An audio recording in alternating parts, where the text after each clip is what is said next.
Hey everyone, welcome to TechBase. In today's video, I'm gonna show you how to clear Textme cache. So let's get started. First, launch open settings on your mobile device.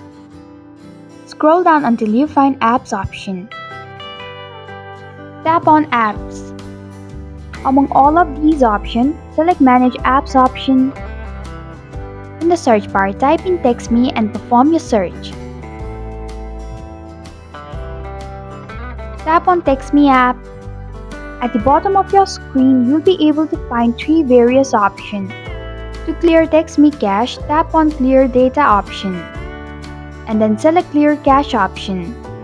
If you are sure, tap on the OK button.